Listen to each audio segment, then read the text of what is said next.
Welcome to Nildighi. এখন আমি শর্টকাটে প্রেজেন্ট ইনডেফিনাইট টেন্স শেখাচ্ছি। আমি যাই, সাবজেক্ট আমি, আই।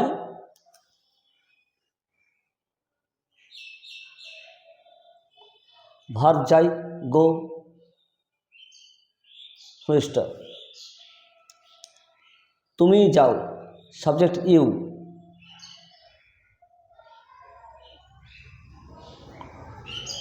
ভার্ব গো,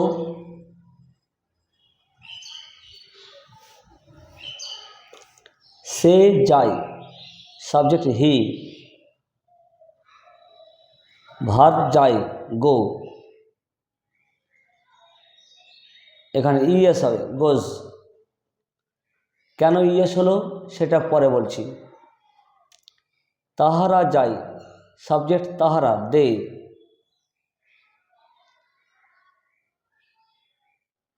ভার্ব যায়, গো। কালু যায়, সাবজেক্ট কালু, কালু একজনের নাম। ভার্ব যায়, গোজ।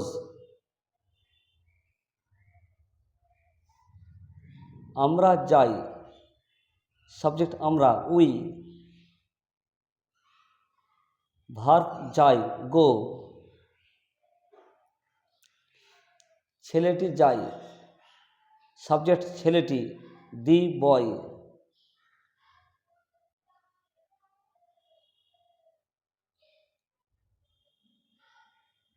ভার্ব যায়, গোজ।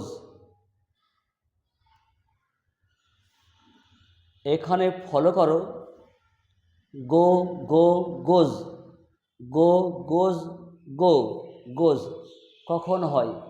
সে যায়, সে subject, subject third person singular. Third person singular হয়েছে, তাই এই ভার্বের সঙ্গে ইএস হয়েছে। তাহারা যায়, তাহারা থার্ড পারসন ঠিকই, কিন্তু এটা সিঙ্গুলার না। তাহারা থার্ড পারসন ঠিকই, কিন্তু এটা প্লুরাল নাম্বার, তাই এখানে এস বা ইএস হয়নি, শুধু গই হয়েছে। কালু যায়, কালু থার্ড পারসন সিঙ্গুলার, তাই এই ভার্বের সঙ্গে ইএস হয়েছে। আমরা যাই, আমরা কিন্তু থার্ড পারসন সিঙ্গুলার না, তাই এস বা ইএস হয়নি। ছেলেটি যায়, ছেলেটি থার্ড পারসন সিঙ্গুলার, তাই ইএস হয়েছে। এখানে বোঝা যাচ্ছে সাবজেক্ট যদি থার্ড পারসন সিঙ্গুলার নাম্বার হয় তাহলে মূল ভার্বের সঙ্গে এস বা ইএস হবে। থার্ড পারসন হলেই হবে না, থার্ড পারসন সিঙ্গুলার হতে হবে, কারণ এখানে থার্ড পারসন ঠিকই, কিন্তু এটা সিঙ্গুলার না, এটা প্লুরাল, তাই এখানে এস বা ইএস হয়নি। এবার প্রশ্ন হচ্ছে কোথায় এস হয় আর কোথায় ইএস হয়। কোনো শব্দ যদি সিএইচ, এসএইচ, এসএস, এক্স এবং ও দিয়ে শেষ হয় তাহলে ইএস হয়, তাছাড়া এস হয়। গো, জিও, ও দিয়ে শেষ হচ্ছে, তাই ইএস হয়েছে। সে খায়, এখানে ফলো করো, সে খায়, সাবজেক্ট সে, হি। ভার্ব খায়, ইট। সে থার্ড পারসন সিঙ্গুলার, তাই এই ভার্বের সঙ্গে এস বা ইএস হবে। যেহেতু এখানে টি আছে, ইএটি, ইট, এখানে সিএইচ নেই, এসএইচ নেই, এসএস নেই, এক্স নেই, ও নেই। যদি এগুলো থাকতো তাহলে ইএস হতো, যেহেতু এগুলো নেই তাই শুধুমাত্র এস হবে। It's, he it's, he it's.